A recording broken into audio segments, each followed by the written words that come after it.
मुंबईमधील कांदळ वनांवरील अतिक्रमणाचा मुद्दा विधानसभेत उपस्थित झाला। भाजप आमदार संजय उपाध्याय यांनी याकडे लक्ष वेधलं। बोरिवलीमधील मनोरी, मालवणी त्याचबरोबर गणपत पाटील नगरामध्ये अतिक्रमण झालेलं आहे। कांदळवन क्षेत्रामध्ये डेब्रिज टाकून बेकायदेशीर बांधकामं होत आहेत। संबंधितांवर कारवाई करण्याचं आश्वासन यावर वनमंत्र्यांनी दिल्याचं समजतंय। बोरिवलीमध्ये जवळपास 50 एकर लँडवरती कांदळवनची कत्ल करून मोठमोठे गोडाऊन्स, आणि हे गोडाऊन चालवतो कोण तर अमेझॉन, फ्लिपकार्ट, झेप्टो अशा मल्टीनॅशनल कंपन्या तिकडे काम करत आहेत।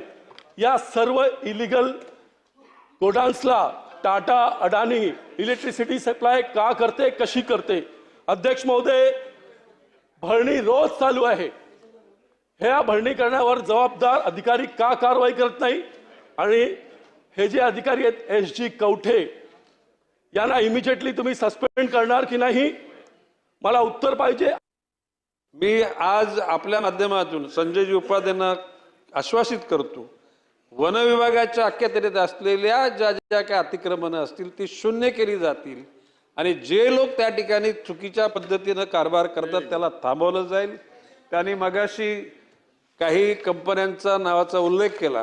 कुठल्याही कंपन्या असोत, जर का नियमाच्या बाह्य काम करत असतील तर अशा कुठल्याही कंपन्यांना त्या ठिकाणी गैरकाम करू दिले जाणार नाही।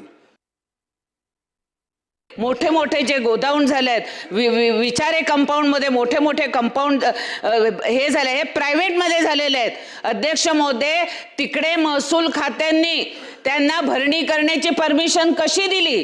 त्याच्यावर का कारवाई करत नाही? म्हणून माझं म्हणणं आहे की आपण महसूल खातं असेल, महापालिका असेल किंवा फॉरेस्ट असेल, ह्या तिघां मिळून एक कमिटी करून संपूर्ण जो काही अधिकार आहे तो मॅनग्रोव्हवाल्यांकडे देणार का? हा माझा पहिला प्रश्न आहे।